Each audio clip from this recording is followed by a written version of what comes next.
Hi everyone, and welcome back to my channel. If it's your first time coming to my channel, welcome to Lex in the City. This channel serves as an extension of my travel blog, which if you're interested is linked down below. And I just wanted to give a formal introduction into this series called Let's Unpack.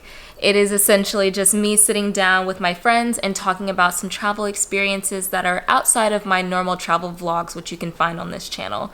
So I just want to put out a disclaimer as well that anything shared in these videos is purely our opinions, purely our personal experiences, so you can either take it with a grain of salt, take it to heart. Either way, I'm happy you're here, so if you are interested, keep on watching, and I hope that you enjoy. Bye!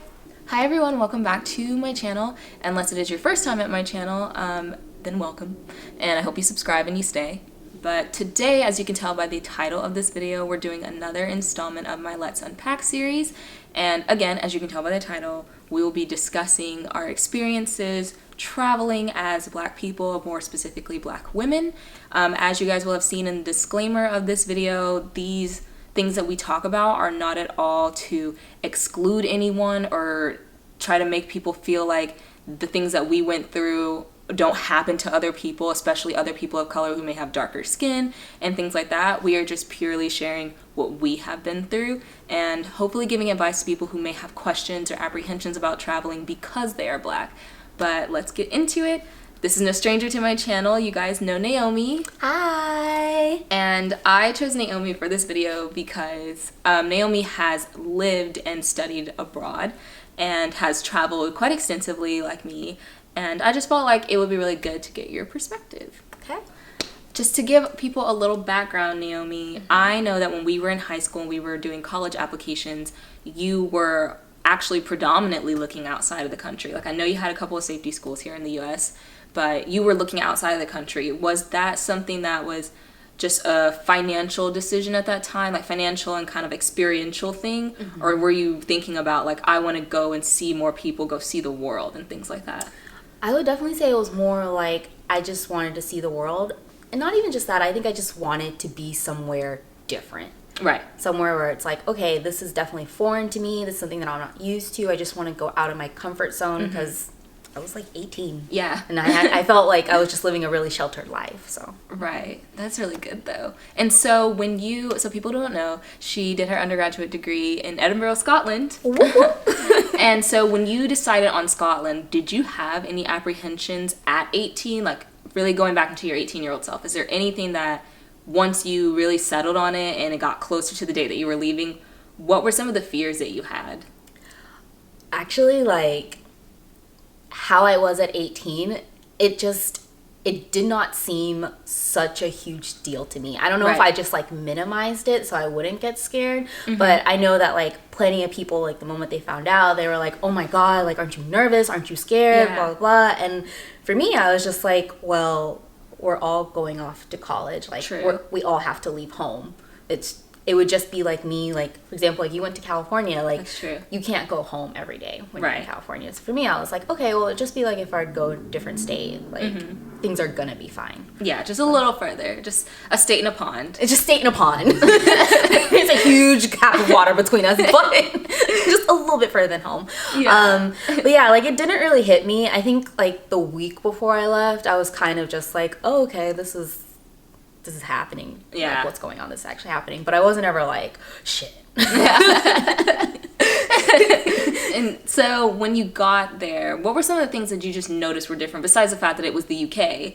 What are some things that you noticed were different? Like, because I went to visit Naomi when I did study abroad, and it's like very apparent it's predominantly white. And so once you got there, were you just kind of like, okay, here we go? It was like, so I got there and I was like, okay, I definitely don't see anybody like me.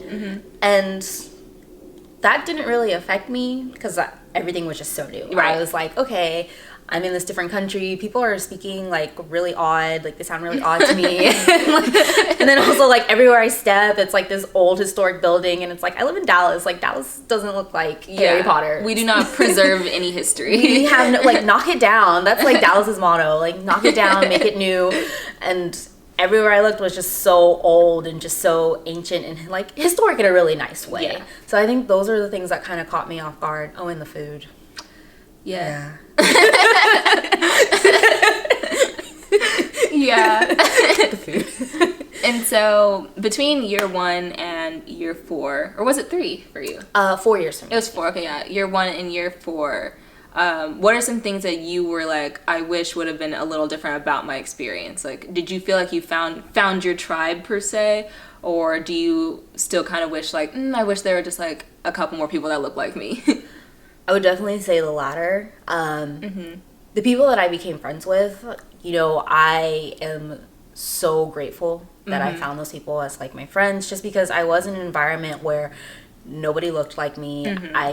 There was barely anyone to relate to me, but you know, 2 of my friends, they were both minorities, and then one of them was actually African. So I was like, okay, this is nice. That. Like, I'm not just alone. And then like my other friend, even though she was white, like she was very aware of these issues and never made me feel like I was an idiot for anything I had expressed to her.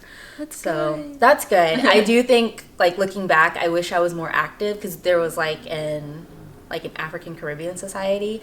I wish I was more active in it, but like I'm super shy and nervous about making friends, so I kind of regret not like going more gung-ho into events. Yeah, and I feel like that's something that I've also experienced. By the time you guys see this, I will have already put up my love letter to my hair blog post, which really talks about my experience as a Black person in my Black identity through the phases of my hair the last 25 years of my life. But one of the things I've talked about in that blog post was same, like my freshman year, everything was just so new, and I was adjusting to this life that even though you left to a different school in high school, we went to a school that was literally such a bubble and so specific. Oh yeah. And it was like I did that from 3rd to 12th grade. So I was transitioning to being out of this bubble, to meeting a bunch of people, to this huge campus, very popular campus, lots of rich people. So I wasn't prioritizing getting in there with like other Black students. So I didn't join the Black Student Association, Black Student Assembly. I didn't do that, and it's like one of the things I regret for sure. And I definitely do think that like going to our school, not that it was like a negative, right, but it was like we were constantly surrounded by minorities, and to the point where it was like, okay, this is normal. Right. Like, we're actually not minorities at the school. We're just like normal people. So even though when I went abroad and like everybody was white, I still had that mindset. I was like, Same. We're all just people. Right. And like we are all people. I'm not like saying like there's And we're not. I'm not saying there's anything wrong, but like it was just kind of an instance where I'm like, okay, cool, this is my life. Yeah. I'm overwhelmed by all these new experiences. Let me just chill. Figure this out. I'll just make friends with whoever I make friends with, and hopefully they'll be good company. I remember like my freshman year, I was walking to class one day and I was on the phone with my dad, and he asked me like, oh, like, are you meeting other like Black students and stuff? And I remember being like slightly offended by that question because I was like, you put me at a school that was so diverse. It was predominantly people of color and minorities, or whichever was the term you want to use. And I was just like, why would I hunt out basically people that are specifically just Black? And it was like, I didn't get it until later what he meant about that. Because it's like you said, kind of like, I just think we're all people. I'm just gonna make friends with whoever I make friends with. But then you start to learn as your bubble gets bursted, and it's not always dramatic and it's not always like, ouch, but it is sort of just like you realize the rest of the world doesn't work that way. Yeah. And it's important to have people in your corner that know what you've been through, that know what your day-to-day life is like. And you know, you want to seek that out and seek haven in that and take advantage of that, because those are people that are going to support you. It's not to say other races aren't going to. It's just like there's a level of comfort. I feel like everyone can identify with that, no matter what race you are. Exactly. Yeah. And it's so strange because like I had a similar experience. Usually during our Easter break, which was like April, I would always go down to London to go see my family and stay with them. And I remember talking to my cousin, and she was like, all the pictures that you have, it's like only white people. Like, do you not have friends with any other races? And I was like, oh my God. You're like, first of all, like, you do not know me. But then I was also like, oh. And I think that was like a realization. I was like, wait, I'm the token Black girl. Yeah. For like all of my friends. It's true. And I think that's when it like just started like sinking into me. I was like, well, why do I only have white friends? And right. like, once again, it's not bad, but also it's like, well, I've never been able to talk about my hair situation in confidence with people, just like the food I eat, my culture, my interests, like things that I've always found easy talking to people when I lived in the States.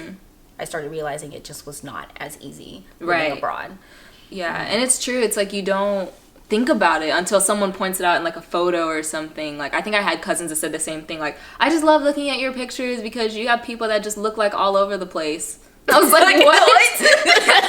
And I'm like, I know what you mean. I remember which cousin said that to me too. I was like, I know what you mean. But I was just like, oh, wow. Like, I kind of, I guess I'm dropping the ball. Like, you start to think of defenses for it because you're like, well, like in my program, it's this, or like I only go here. Oh, these are the people on my dance team. But it's like, I guess I can use my free time to start like branching out and making an effort, because obviously if these people are not in my spaces, then I need to be going to other spaces. Right. And it's so funny that you say like getting defensive, because I feel like that's kind of how I took it, because I was like, because up until I went abroad, like I it's not that I didn't want to, but it's like I never really had any close white friends just because of the environment I was put in. Like I'm just a product of my environment. Like what's there, I will then befriend and make friends with. But like I did definitely get kind of defensive and be like, well, okay, there's only white people there. Like, what do you expect me to do? Like, I'm not just gonna hunt down every random black person I see on the street every once in a blue moon. But then it's like I could just have made a more effort in like putting myself out there. Like there were obviously communities for black people to gather with, because it's just kind of lonely not having anyone look like you. So I definitely regret that. And so with the friends that you became close with, I'm sure, obviously, one of the benefits, if I haven't already talked about this on one of my other videos, is that living in Europe specifically, getting around is so easy, and getting to see other countries can be very affordable. It's like you can really just go somewhere in a weekend. And when you would travel with people, did you feel like it became apparent, like the group you were with in the places you would visit? I think I would say yes and no. It depended on where I went and like where I go. I remember going to France with my sister and her boyfriend, and maybe because I was with my sister at the time, I felt like, and it was like the Euros, so there were a lot of different people from a lot of different nations there. So when I went to the south of France, I was like, okay, cool. Like I don't feel like an exotic creature walking around anymore. Like I'm seeing people that look like me. They're black people that live here. And like the same thing could be said when I went to the Netherlands as well too. Like I remember getting off the airport, and the first person that talked to me was like the airport people that check you in or whatever. And he was black, and he like instantly started talking to me in Dutch, and I was like, okay, I'm not from the Netherlands. But then I was like, okay, so black people live here. Like, that you could automatically think I speak Dutch, lets me know. And like sure enough, as I got off there, I was like, wow, I love this. I don't feel like I'm a sore thumb. Same thing happened to me when I went to Amsterdam. Like the same thing. The first person that came up to me was a black person. They immediately start speaking Dutch, and I was like, huh? Okay. Sure. And I was by myself too, so it was just like, huh? And they had like immediately switched to English. I love that. I love that too. The moment they see that like confusion in your eye, they're like, no, not her. English. But then I was like, I remember with my ex-boyfriend at the time, boyfriend at the time, we went up to a little bit further north in Scotland, in a place called Aviemore, and I just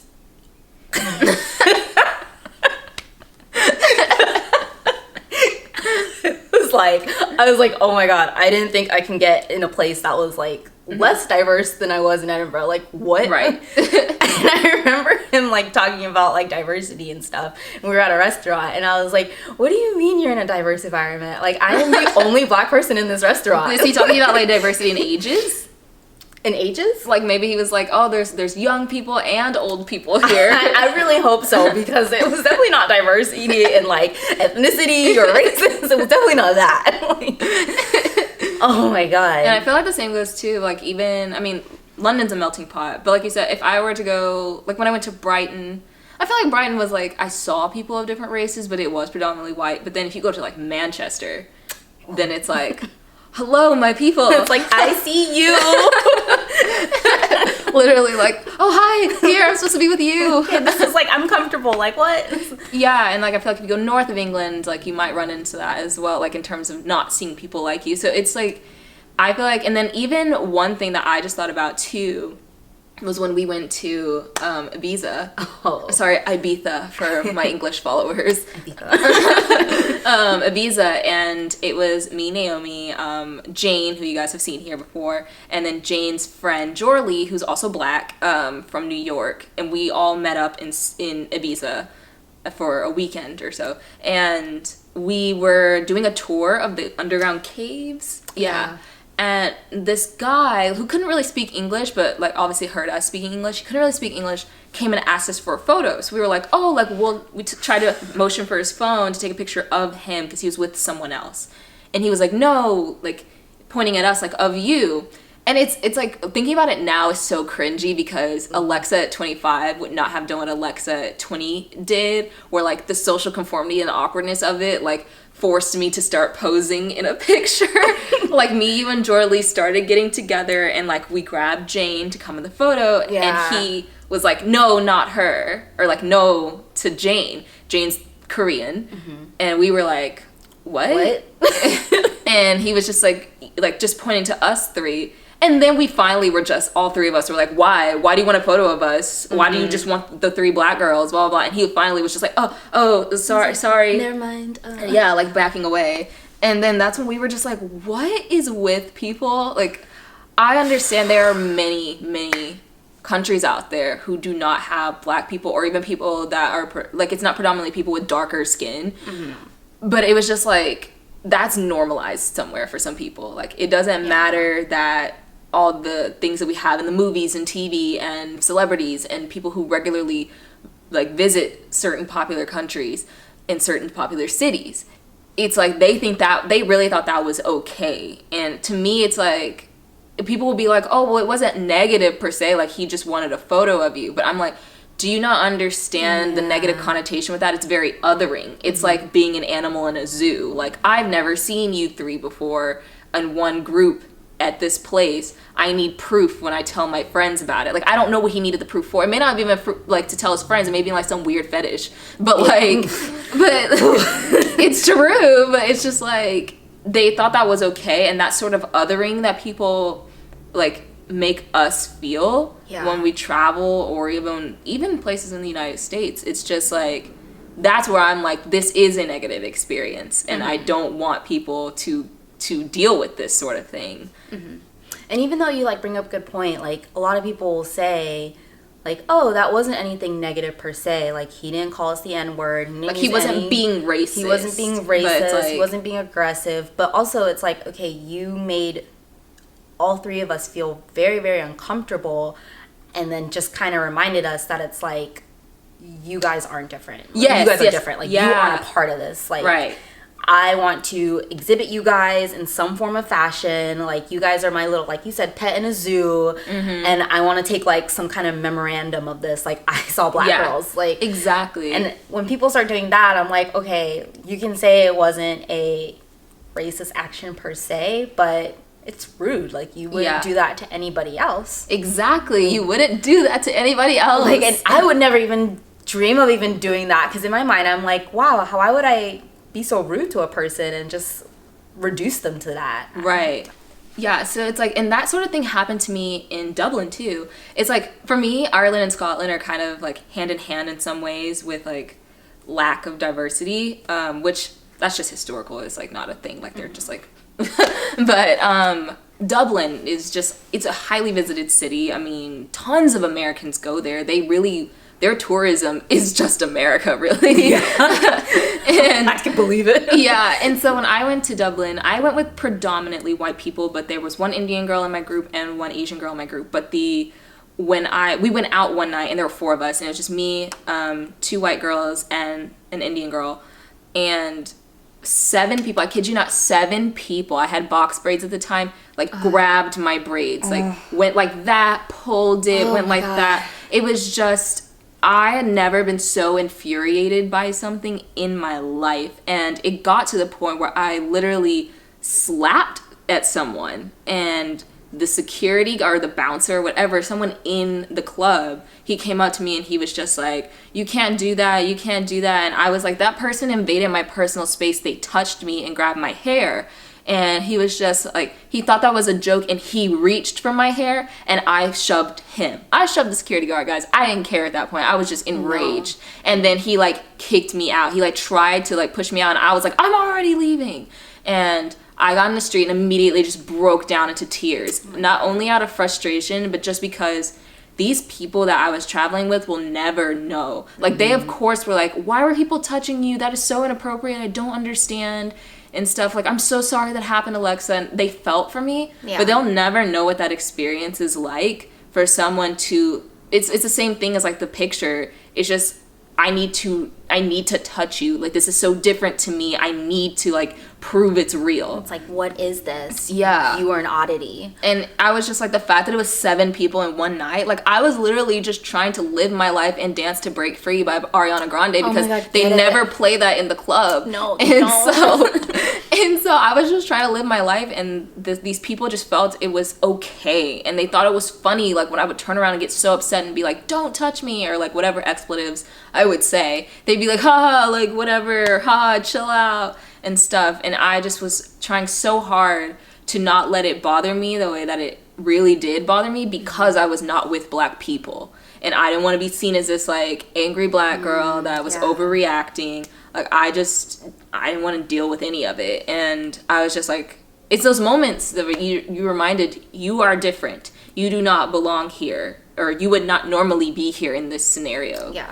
And box braids is such a common and long, like, historically worn hairstyle. Like, I don't understand how people can really just be like, what's that? And still feel comfortable enough to, like, on you. Yeah. And that's one of the things that's, like, and not to, like, scare anybody who is Black traveling abroad. Right. Especially into somewhere like Europe. Yeah.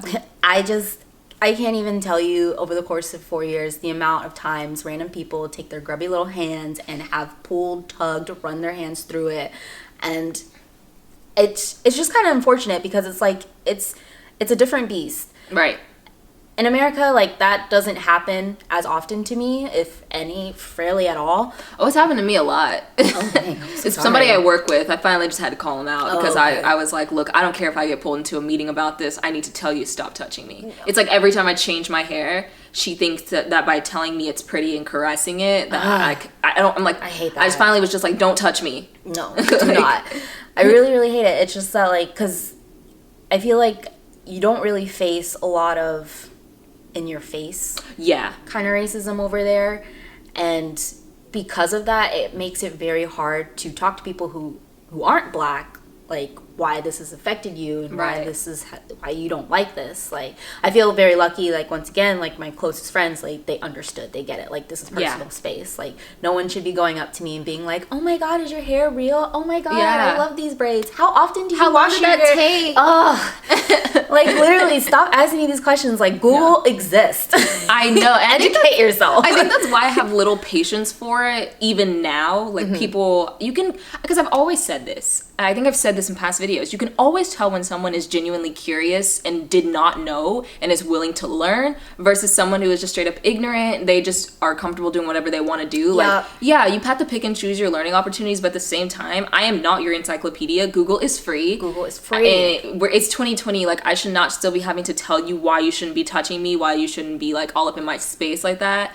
I don't speak for the whole Black community, honestly. Exactly. And it's like, why do I have to be the voice for the Black community? Like, what? That doesn't make any sense to me. That would just be one limited view of all the different experiences that we all have. Like, I'm sure there will be people who might watch this and be like, that's exactly why I don't go to certain places in Europe, or they prefer to, if I'm gonna go travel, I'm not gonna go to Europe, I'm gonna go somewhere else. I get that. I get it. But yeah, it's at the same time, if you're someone who just wants to see the world, and there's a reason you've been wanting to go to this country, whether you have friends there, or there's a monument you've always wanted to see, or you've always idolized this one place and you just want to finally get there, then you should. We're just telling you that some things have happened to us. We do have common things that have happened. Doesn't mean it's going to happen to you. And like she said, I don't want to discourage anyone from going, but there can be moments in certain countries that you may feel othered, you may feel different. It's just about how you react and who you're with, and making an effort to sort of seek out places that you feel comfortable. Yeah, no, definitely. Yeah, because I definitely feel that I don't even want to say it's just Europe, because like we've been to other places. Like I've been to Mexico and I've been to the Caribbean, and it's been a totally different experience. And that just comes with like being able to see people with a variety of skin tones. Yeah. But it doesn't mean it doesn't exist. I mean, we see things all the time about how certain countries always talk about like bleaching, or they like, in any country it's just about like favoring that Eurocentric beauty standard, like fairer skin and stuff, even in countries where like darker skin may prevail. Hello, Nigeria. and so it's like that's a pervasive problem across the world, and we're not going to get, again, we're not the spokespeople for the Black community, so we're not going to get into like why that exists, what the history of colonization is. That's not why we're here. No. But we definitely want to show you that those sort of things happen. But on the flip side, I think since we both have been to several places, I think we can give some advice to people who maybe, let's start first. If you are considering living abroad or studying abroad for an extended period of time, maybe more than a traditional like 4 or 5 months of a semester, maybe you're doing a full year, like, I guess what would be some advice you'd give someone? I feel like it's really hard, especially if you're at a young age and you're going abroad and studying. But one thing I can't stress enough is just make sure that you yourself are just confident enough in your own skin. That's important. It's really, really important, because especially if you are going to a place where you have no one to relate to, there are going to be times where people question your judgment and make you feel as if your opinions are invalidated and your feelings are invalidated. And you just need to know that you have to have enough self-worth and enough confidence in yourself to know that, hey, what has happened to me wasn't right, and everything that I'm feeling right now is validated. And don't let it be the thing that, obviously, like, it's going to get you down, but don't let it be a thing that affects you as a person and who you are. So that's definitely my hugest thing, is just make sure you're confident enough to stand your ground and you feel like you're constantly validated. Now, if you're wrong on something, like, come on, don't be ignorant. Yeah, like, admit when you're wrong. Admit when you're wrong. Admit when you're wrong. But there are going to be times where people are just not going to understand, and you have to be courageous enough to be like, no, this ain't right. Especially because I feel like, especially within our community or any community of color, I would say that a lot of times we're kind of trained, depending on where you're from, kind of trained, it may be like blatant or subconscious, to sort of apologize for yourself, because you don't want to fit into like a stereotype that other people will then use as ammo against you. So like, if I take the Dublin example again, when I was crying in the street, I was apologizing to my friends for my reaction, even on the basic level of just invading personal space, everyone understood that. Yeah. But I felt like no one's going to understand me, so let me apologize for lashing out and having this breakdown. And it's like, no, I should have been like, that was effed up, and I'm not going to do that. I'm not going to deal with this. We need to leave this place right now. Like, I just tried so hard. I tried to change how I was feeling for the comfort of others. And that's one thing I would say too, just because I've done 2 different stints, so not all together, not an extended period of time like you, but I would say too, making that effort. If you do go to a different country and you're living there, and if you're there for school, for example, like she said, if there is a community that is like your ethnicity, your race, and people have already built that on your campus, just go to a couple like meetings, and info sessions, definitely. See who you meet. Just sort of take advantage of that.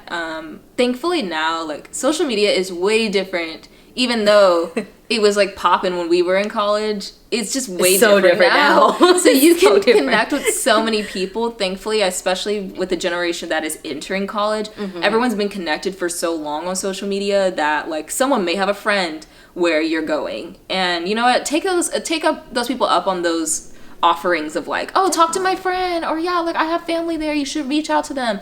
If they're saying it's okay, they mean it's okay. Yeah. Like, reach out. They may not be your cup of tea, they may not be the kind of person, but it's a way to like feel comfortable knowing that you have a common denominator there, and like you maybe with a family, you may have a place to stay, you never know. It's nice maybe to get a home cooked meal one time. Like, it's just, you should definitely take advantage of those resources. How was it for you, and how you would advise someone with the hair journey? Yeah. I guess it's gonna be different case by case, God. but like, what lengths did you have to go to finally be like, I need to find stuff? I just, you know, I didn't trust anything when I was over there because there was really nothing for me, right? Like, even just makeup and stuff, I couldn't find anything. And so it was just a matter of me coming home and bulking up on a lot of products. Yeah. And then bringing it back with me. So stick with the tried and true. Stick with the tried and true. And you know what? Even when I went down to London to go visit my family, at the time, I guess because I feel like this whole natural hair movement and stuff. My hair was in box braids all 4 years. Do not recommend that. You will damage your hair. But I was living in a place where I knew I didn't have anybody I can do my hair. And one time I tried to get a weave in Edinburgh, and she was black, and it was like, it cost me like 200 pounds, and it was just a lot. It was like a shoddy job. Like, I remember my cousin taking it out and was like, "Who sewed this? This is awful." Oh, so I was like, you know what? I'd rather just stick with the hair damage. But yeah, even when I went down to London, was like looking for products for my hair. All the products that you could find here hadn't quite made their way over to the UK. I can see that. Yeah, it wasn't until like my last year where I was finally seeing things such as like, I don't know, like Cantu and stuff. And I was like, oh, okay, we're finally getting these products over here. So it was just like me sucking it up and a lot of hair damage and heavy suitcases. Yeah, I did box braids just for those 4 months, but I left them in for the full 4, and I took them out like in that 5th month, and all of my hair had broken off. But I was also doing relaxers still, so it was just like a combo of just like breakage. Just like... Yeah. And it was just, I mean, I loved having box braids, and my hair did favorite grow. Hairstyle. It really is. Yeah, like after you sit through like the process, it's just so manageable and versatile. It's so cute. You can do so many things with it. But yeah, it just, like, I remember I cried because I thought that I looked like a boy because my hair had just like broke off so much. But like my roots were stronger. But yeah, so I feel like, just stick with the tried and true, stick with what you know, because especially if you're going to somewhere that isn't like the UK, you know, bring what you know works for you. And if you're willing to experiment, that's on you. Thankfully, YouTube is full of tutorials and saves lives. So maybe learn to braid your own hair.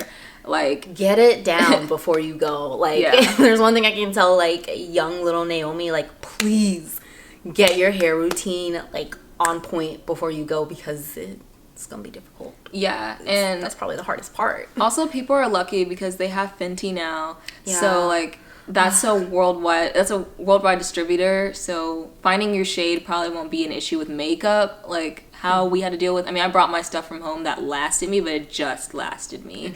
But I can imagine like just having to mix a bunch of foundation shades and hoping it works. It's like hoping for the best. It sucked when you like go shopping with your friends and they're all like going to the little grocery store or whatever and checking out all the drugstore makeup, and you like go there and you're like, none is for me. Okay. Yeah, like the darkest skin color is mine. This is like, okay, cool. I guess I can use this as a highlighter. Like to conceal, and I want the flashback.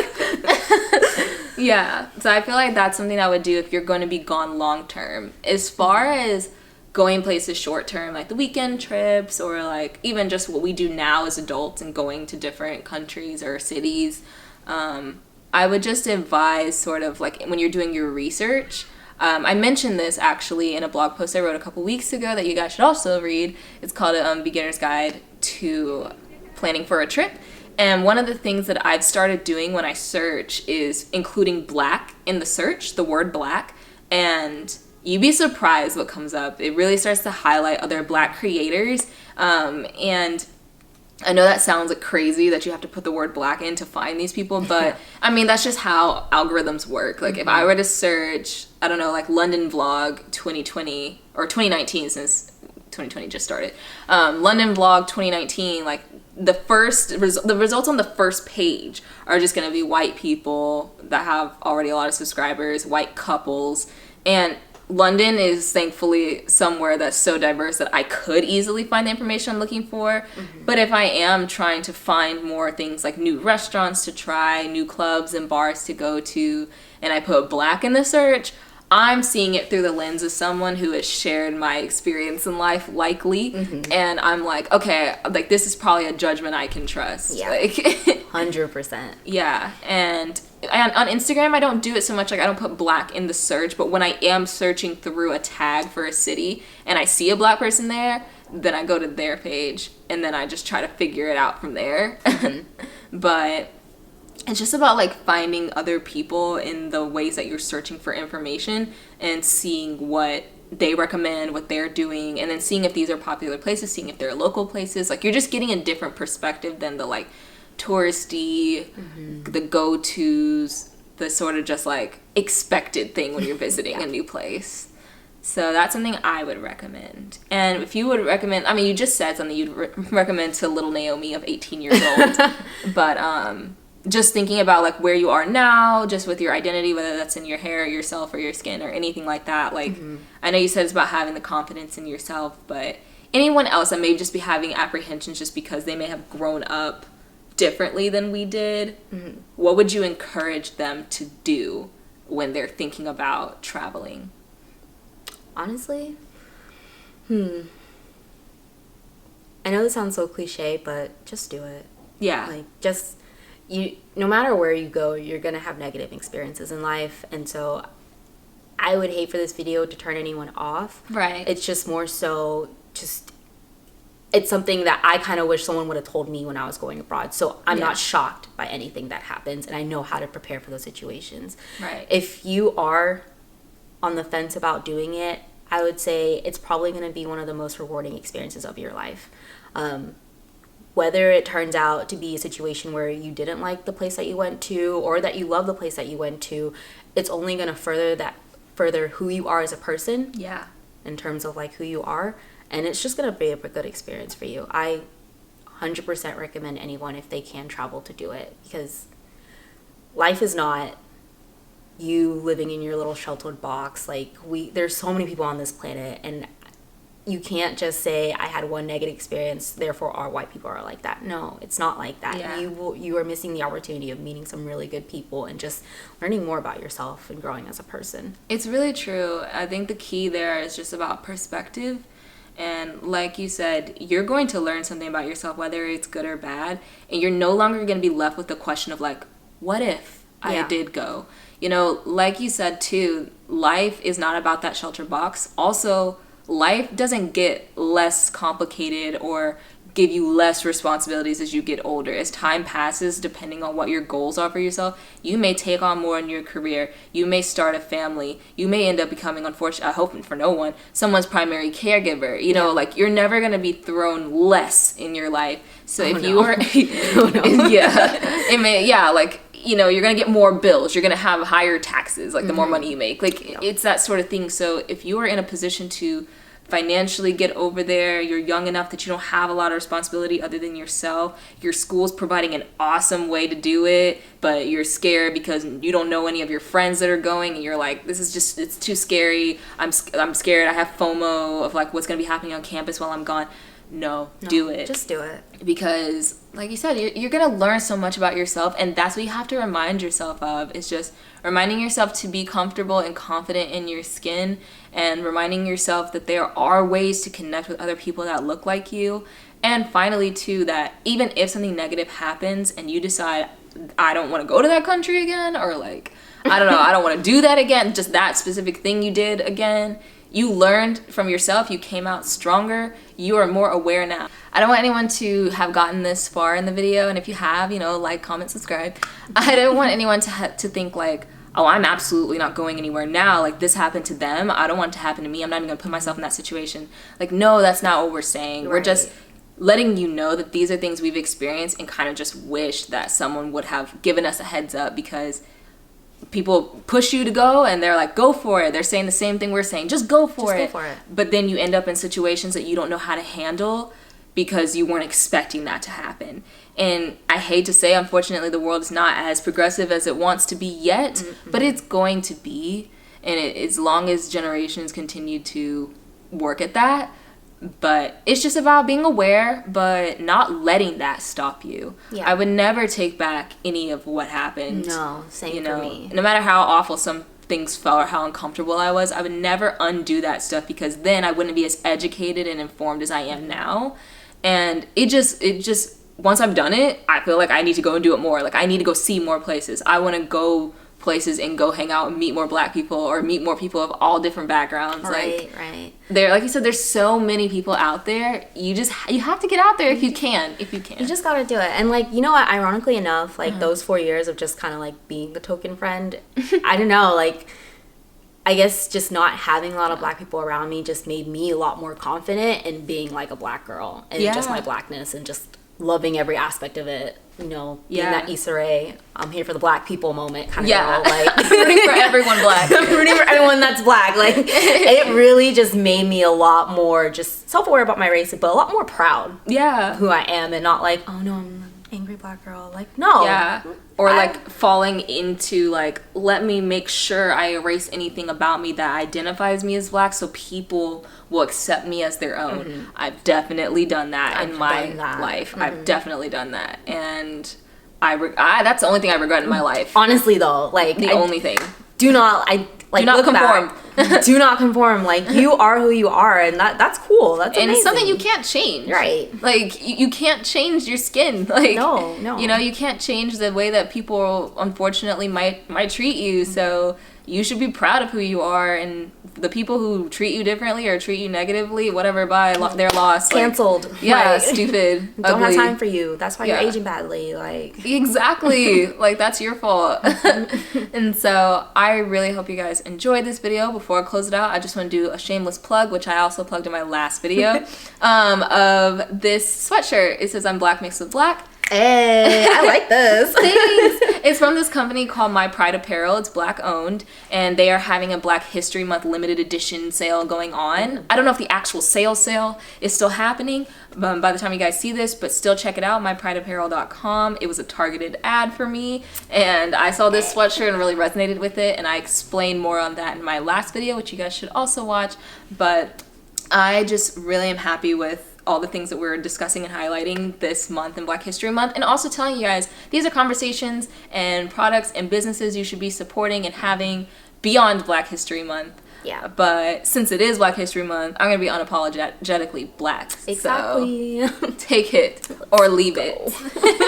Thanks for joining me, Naomi. Hey, this was fun. Really fun. I really liked it. Thank you. I'm so glad I got to do this with you, because I really felt like you had like a very unique and worthwhile experience that I felt like was interesting to share. Yeah, glad I could share it. So I hope you guys enjoyed this one, and I will catch you in next week's video. We will be in LA. So, Yay. bye. Bye.